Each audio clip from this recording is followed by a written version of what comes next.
Well, so that is just a little glimpse of the film. Naomie's here with us now. First thing that strikes me, I mean, visually looking stunning, but the voice. Yeah, it's This is Idris Elba, who's playing Nelson Mandela. Yeah. And that voice is uncanny. The voice, the stance, everything. He's extraordinary in the movie. He's so brilliant. He's unrecognisable. And also with the help of prosthetics as well, because we both had to, undergo prosthetics for like 4 to 5 hours a day, because, we play the characters from very young ages right through to Nelson is 76 by the end of the movie, and I'm 47. So yeah, with the help of prosthetics, we age as well, and he does a brilliant job. It's fantastic. I mean, playing Winnie Mandela is an extraordinary role to be asked to do, and you met her as well. I did, yes. How was that? It was intimidating at first, but such a privilege, because one of the things that you're really scared about when you're playing someone who's such an icon and such a formidable kind of character is how do they want to be seen, and am I going to represent them faithfully? And the nicest thing that Winnie said to me was, she said, I trust you, you've done your research, and so I just want you to portray me as you see fit. So she gave me free rein, basically, to create the character and do my own research and come up with her. And Winnie Mandela, as anyone knows who's followed the story to any degree, is a very colourful but very controversial character as well. There are many sides to her character, and of course many sides to the story, the struggle as it comes through. Exactly, and that's the joy of playing, a character like this, that she is so controversial and also so misunderstood as well. And I think people don't understand that, she's a product of a particular time in history and particular circumstances, and it's very difficult now to judge those circumstances because they are so unique, and she went through a terrible time. Of course, Nelson Mandela was imprisoned for 27 years, but Winnie was actually, at the brunt of the police brutality for so many years. Her home was raided almost daily. She was sent out to Bradford and exiled there. She actually spent 18 months in solitary confinement. Her children, taken away from her. She had an awful time. So I think, when you see the movie and you understand her journey, it's much more easy to understand why she became the woman that she became.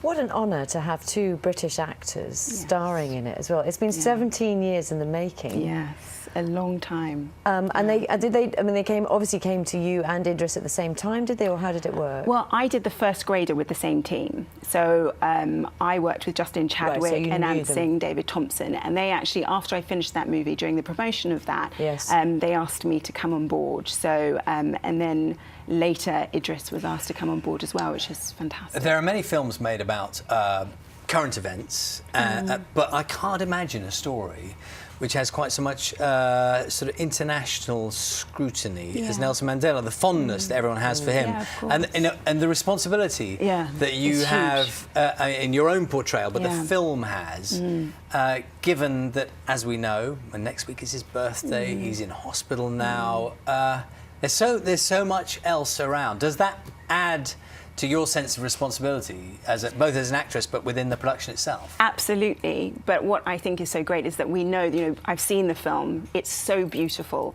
It's a celebration of his life, it's really inspirational. So there's nothing controversial about the film at all, that, it is totally a celebration of his life. And also it's fully endorsed by him. It's the only film ever made about Mandela that's fully endorsed by both the Mandela Foundation and himself.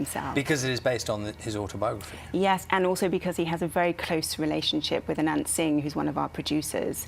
So he was given the rights to Long Walk to Freedom, I think it was in 1996. So, the long time that they've been in discussion about this. Gosh. And he's been very much involved. Do you know if he's seen it at all or not? I don't know, actually. I think he's probably seen some clips, but not the whole movie. Yeah. And the filming in South Africa, the other thing about the striking bit about the trailer was the scenery as well. So you presumably had to film lots of it in South Africa? Yes, no, absolutely. We were filming, I think it was about 3 months we spent in South Africa, partly in Cape Town, partly in Johannesburg, and also in some very rural areas of South Africa as well. So it was such a privilege, such a beautiful country, amazing. And it couldn't be a bigger contrast to what went before, because you just finished Skyfall. Yes, when you, what, 2 days before I finished Skyfall, had 2 days off, luxury, and then got on a plane to South Africa to start playing Winnie. Right. Wow. So, yeah. Well, yeah, as Lou says, the contrast in roles, there was all that, you know, fighty, punchy business. Let's have a look. Shooty. Let's have a look at some of that, shall we? Let's have a look at you. That's the start of the Bond. One of many Always dramatic cringe moments in at the film.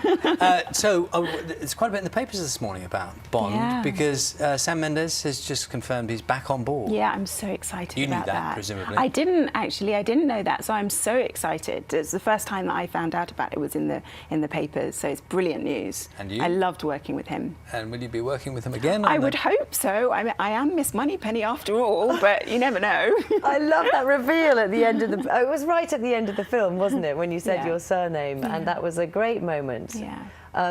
I mean, that's another amazing role to play. Yeah, it was extraordinary. It was really fantastic, and I had so much fun. You know, Daniel's so great to work with. He's such a lovely guy, and it's just a privilege to be part of the whole experience. And are you officially named as a Bond girl then? Because I think you probably don't know. I think I probably am. I renamed myself as a Bond woman because I thought yes, in my I think- 30s that would be more appropriate. But it also sounds vaguely, these days it sounds a little It bit sounds very outdated, doesn't it? 1970s. Yeah, doesn't it? exactly. It does exactly. feel a little bit awkward like that. And I know your job is that you leap from project to project, but is that an odd one? You know, you say you're literally filming one thing and then you go into, I mean, it's such a different kind of a role. It is a completely different kind of role, but I think what was hard is I couldn't have leaped, say, from playing Winnie Mandela into playing, you know, doing Skyfall and playing Eve. Yes. That would have been too hard because it took me a long time to come out of Winnie, because, you know, she's such a dark character, and her experiences are so harrowing that I couldn't have done it the other way around. But to go from Eve to playing Winnie was actually a much easier jump, and yeah, it was very doable. Yeah.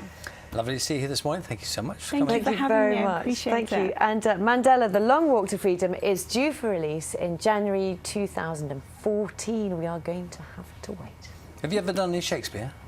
At drama school, yes. Yeah. It's a man who's done a bit coming in just a moment. Oh.